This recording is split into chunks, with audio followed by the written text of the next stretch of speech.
Hello there, Ray here, and today I'd like to show you guys a brand new villager breeder for 1.14.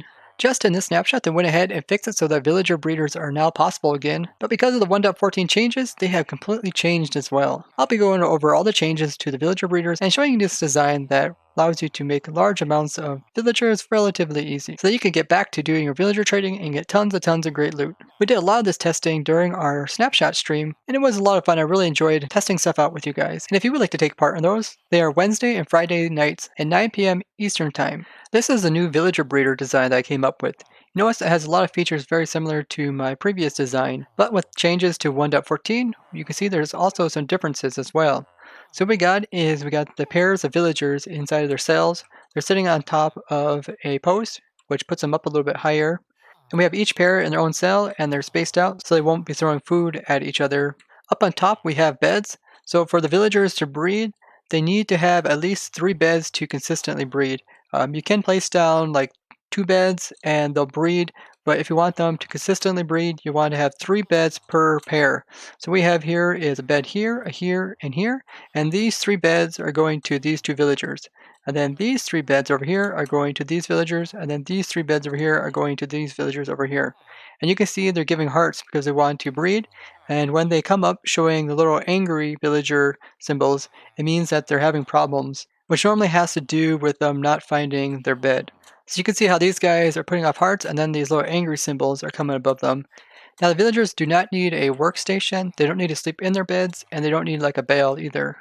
They do need to be close enough so that they can find their beds, and if you put the beds down lower, they'll try to sleep in them, and then when they get out of the beds, they can end up in the wrong spot from where they started. Now, a big difference you notice in this design compared to the old villager breeders is that the old ones used to have a guy standing way up above all the other breeders, and he was standing by some doors. And the way that used to work is that that villager would see all these doors and say, hey, I need more villagers to occupy all these doors up here with me. And he would shout out to all the villagers around, tell them that they could go ahead and breed to occupy the doors where he was at. So the villagers down below would start breeding and produce plenty of babies, but none of the babies would be within range of the doors, and therefore the villagers down below would constantly keep breeding. If you're not sure what I'm referring to, you can always check out my previous video about villager breeding, which I'll link in the description. Now, we don't need to have any of that in this version. All we need to do is have the pairs of villagers and enough beds. As well, we also need to supply them with food. And they do use up the crops just as they did before. So all you would have to do is hook up a crop farm to this, and the crop farm would just immediately put all this crops directly into your breeder. I have seen quite a few comments asking if the farmers will still do crops. So here we got a crop setup. You see we got some crops that are ready to harvest and some that are empty, and they will harvest the crops and also replant. It doesn't seem like they're always concentrated on the empty spots like they used to in the past, but we will see them harvest these plants. So that guy just harvested this crop here. Let's see if they will replant them. And he did replant it. Now, the only difference is it seems like their AI is kind of concentrating on doing their little gossiping as well as going to their meetings and also going to their workstation. So they're kind of splitting that between actually doing farming. So they're definitely not as efficient as in the past, but they will do it. We have the food moving around so the villagers can pick it up. So this is moving right beside the villagers, very similar to my old design, and the villagers are able to pick it up. They can reach anything that is 1 meter away from where their hitbox is at the same Y level as them. So if you put the food like on top of these beds, they won't be able to grab it from up here. It has to be with the same Y level as their hitbox. And the way that sets us up is that we have this one path that can feed both sides. So we can put villagers over here, and we can also put villagers over here. I just use slabs, that way I wouldn't have to put beds down, so I could illustrate that it takes 3 beds per pair. But over here we can also have some cells with villagers in it, exactly like over there, and even though the potatoes end up on the far side over there, they kind of get aligned on that side, villagers that are standing over here are still able to pick up these potatoes in the water. And then you can continue this pattern, like you could put villagers here as well as here, and they would be able to pick up from this water stream right here. And you can make this as large as you want. Now, when the villagers do breed, we have the same kind of setup as my previous farm where they are standing on posts so that the adult villagers will not be able to fall through. The baby villagers are small enough they can fall between the area of this post and this wall over here. Here comes a baby villager.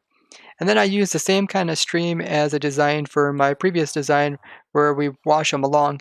And the way that we extend these water streams is by using this little trick here that I showed in my previous design, where you have a water stream here, and then when you want to extend it, you come down and have some cobble walls 1 meter underneath, and this will allow for the babies to move down half meter, and then they got another water current down here that's separate and moves them over, and then they move up and they hop into this water current and they're continued on.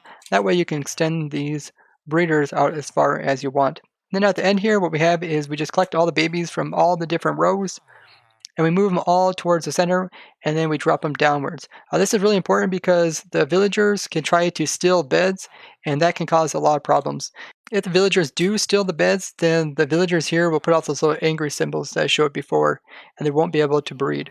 So sort of like in the previous design where you had to move the babies far enough away so they didn't count towards the village, in this one you also have to do it, but in this one you have to move them 64 meters away so that they no longer try to steal beds or interfere with what's going on up here. So you can move them horizontally or you can move them vertically. I just went ahead and dug a deep hole that is at least 64 meters deep.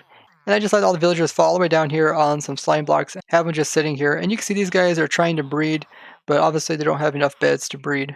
Now, if you wanted to, you could put your breeder up in the air, and therefore, when you drop them, they can end up at the same level as your ground.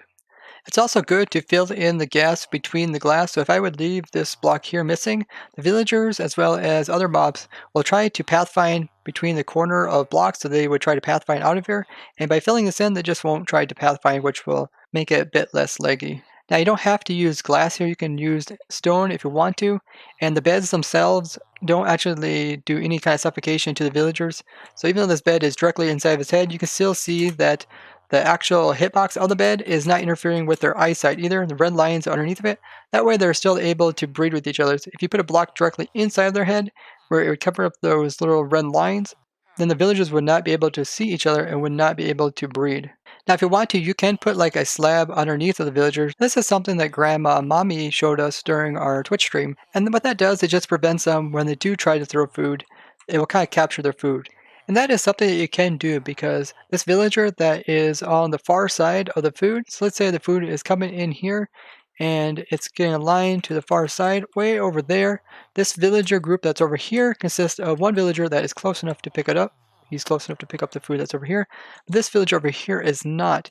And what will happen is that the villagers will actually, when one picks them up, he will actually be able to give it to the other one. But sometimes they don't even like show them giving them food. They just end up with food in their inventory. So I can check this guy. You can see somehow he acquired some potatoes. So maybe he threw potatoes very quickly and I wasn't able to see it. That way the outside villager is able to get food as well. So if you want to prevent the food from falling through, which I've never seen it fall through with these guys. So if you put like the trapdoor slab at this Y level, the babies will be able to be spawned in at the feet of them and they'll be able to fall through. Yet the food won't be able to fall down into where the babies are.